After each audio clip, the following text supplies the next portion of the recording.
Hello all, welcome back to another new video of Learn with Bhavna, another new and last video of MSO 003। तो हम MSO 003 के important question and answers discuss कर रहे हैं जो कि आपके जून 2025 एग्जाम्स के लिए काफ़ी ज़्यादा नेसेसरी एंड आ सकते हैं आपके एग्जाम में। अभी हमारे शॉर्ट नोट्स के ऊपर था ये 12th क्वेश्चन, जिसमें कि हमारा जो फर्स्ट शॉर्ट नोट है वो है नॉलेज सोसाइटी के ऊपर, second is micro planning, third is impact of large dams in India. ना ये दोनों जो शॉर्ट नोट है knowledge society and impact of large dams in India, ये दोनों मैंने ऑलरेडी अपलोड कर दिए हैं। आप प्लेलिस्ट में जाके देख सकते हैं, इनकी वीडियो ऑलरेडी बनी हुई थी तो मैंने प्लेलिस्ट में आपके लिए ऐड कर दी ताकि आप इजीली उसको फाइंड कर सकें एंड प्रिपेयर कर सकें। रही बात माइक्रो प्लानिंग की, तो ये वाला क्वेश्चन अभी हम अटेम्प्ट कर लेते हैं। ऑफ कोर्स शॉर्ट नोट है तो आपको एग्जाम में इतना नहीं लिखना, आपको 250 वर्ड्स में ही लिखना होगा, but I am providing you a larger answer, I am providing you a long format answer, ताकि अगर ये लॉन्ग फॉर्मेट में भी आता है क्वेश्चन तो आप इजीली उसको अटेम्प्ट कर सको, आपके पास इनफ कंटेंट हो कि आप 500 वर्ड्स अपने आंसर के हैं जो वो दे सको एग्जाम में। Now let's talk about micro planning. अब माइक्रो मतलब क्या होता है? माइक्रो मतलब छोटा, और माइक्रो प्लानिंग मतलब जो छोटे दर पे जो लेवल पे जो प्लानिंग होती है, जो कि छोटे एरियाज को फोकस करके होती है, that all comes under micro planning. तो यहाँ पे ग्रास रूट लेवल अप्रोच अपनाई जाती है ताकि छोटे एरियाज पे फोकस किया जाए, whether that is villages, district, school या फिर कम्युनिटीज।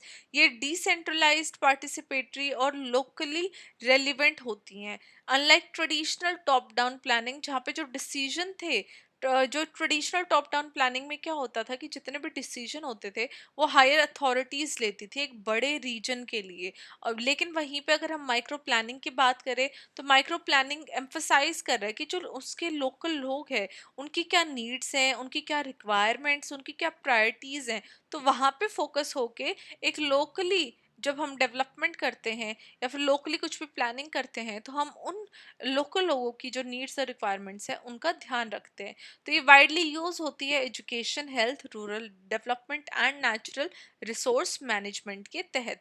अब फीचर्स क्या है माइक्रो प्लानिंग के? लोकल एरिया फोकस्ड होती है। माइक्रो प्लानिंग इस तरीके से की जाती है कि वो स्मॉल एरियाज में करे की जाए, स्मॉल जियोग्राफिकल यूनिट्स में की जाए, चाहे वो विलेज हो, ब्लॉक हो या फिर स्कूल हो। इसकी वजह से क्या है, जो प्लानिंग है वो और भी ज्यादा सटीक और कॉन्टेक्स्ट स्पेसिफिक हो जाती है। सटीक मतलब एक्यूरेट हो जाती है, एंड जो नीड्स, रिक्वायरमेंट, डिमांड होती हैं लोगों की वो उस तरीके से मीट की जा सकती है। Second is participatory approach. तो लोकल कम्युनिटीज एक्टिवली इन्वॉल्व रहती हैं इस प्रोसेस में, जहाँ पे हर एक सोशल ग्रुप के जो मेंबर हैं, चाहे वो वुमेन हो, एससी हो, एसटीज हो, माइनॉरिटीज हो, वो सब एक साथ आते हैं, प्रॉब्लम को आइडेंटिफाई करते हैं और अपना सोल्यूशन भी उसका प्रपोज करते हैं। तो इससे क्या है, कम्युनिटी के अंदर ओनरशिप और ट्रस्ट का जो बिल्ड है वो देखने को मिलता है। Third is use of local resources. अब माइक्रो प्लानिंग एनकरेज करती है कि जो लोकल रिसोर्सेज हैं, चाहे वो land, water, labour, traditional knowledge, जितने भी लोकल रिसोर्सेज हैं उनका बेस्ट यूज हो सके।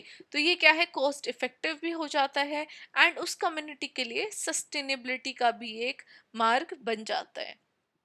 Fourth is decentralize decision making. तो प्लानिंग और decision making powers local institution को दी जाती है, चाहे वो ग्राम पंचायत हो, विलेजेस हो, एजुकेशनल कमिटीज हो या फिर सेल्फ हेल्प ग्रुप्स हो। इससे क्या है, बेटर अकाउंटेबिलिटी लोगों के अंदर लोकल लेवल पे और एक ट्रांसपेरेंसी का जो सिस्टम है वो डेवलप हो पाता है। Fifth is flexible and need based. तो ऐसा कोई फिक्स्ड मॉडल नहीं होता है इसके अंदर, जो प्लान्स है वो प्रिपेयर किए जाते हैं स्पेसिफिक प्रॉब्लम को देखते हुए, स्पेसिफिक कल्चर एनवायरनमेंट को देखते हुए। हर एक कम्युनिटी के जो कोई भी जो एक प्लान है एक विलेज के लिए वर्क कर रहा है, वो मे भी दूसरे विलेज के लिए या दूसरे एरिया के लिए वर्क ना करे। तो विलेज स्पेसिफिक या फिर प्लेस स्पेसिफिक, कम्युनिटी स्पेसिफिक जो प्लान्स है वो बनाए जाते हैं, नीड बेस्ड प्लान्स। ना माइक्रो प्लानिंग की जो एप्लीकेशंस है, यूज है, वो कहाँ कहाँ होता है? तो फर्स्ट इज एजुकेशन। तो माइक्रो प्लानिंग हेल्प करता है स्कूल की फंक्शनिंग में। अंडर सर्व शिक्षा अभियान, जितने भी विलेजेस हैं उनको इनकरेज किया गया कि वो विलेज एजुकेशन प्लान्स बनाए। ये सारे प्लान्स हेल्प करते हैं स्कूल ड्रॉप आउट्स, जो स्कूल से जिन्होंने स्कूल छोड़ दिया उनको आइडेंटिफाई करने में।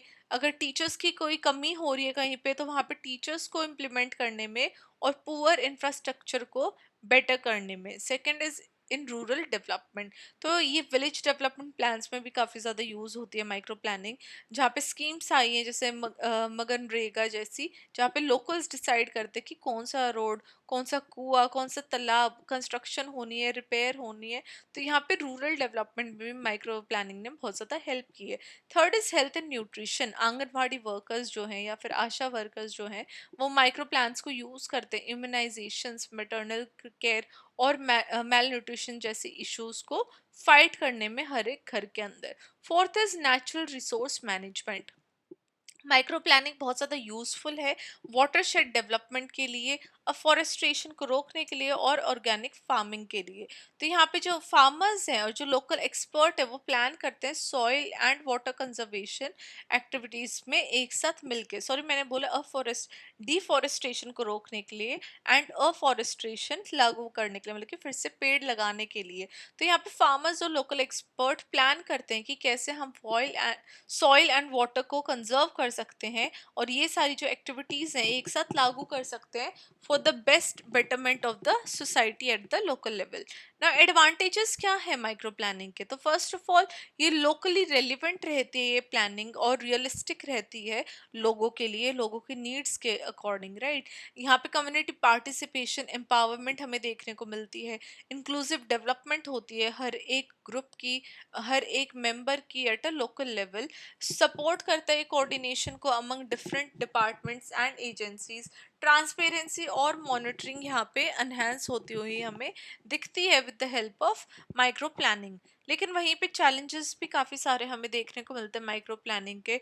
जो फर्स्ट चैलेंज है वो है टेक्निकल स्किल्स की कमी होते हुए या ट्रेनिंग की कमी होते हुए लोकल लेवल पे कहीं ना कहीं जो इसकी बेस्ट इम्प्लीमेंटेशन है वो नहीं हो पाती है। सेकंड इज एलीट डोमिनेशन या फिर लोकल पॉलिटिक्स भी डिसीजन को इन्फ्लुएंस कर सकते हैं लोकल लेवल पे।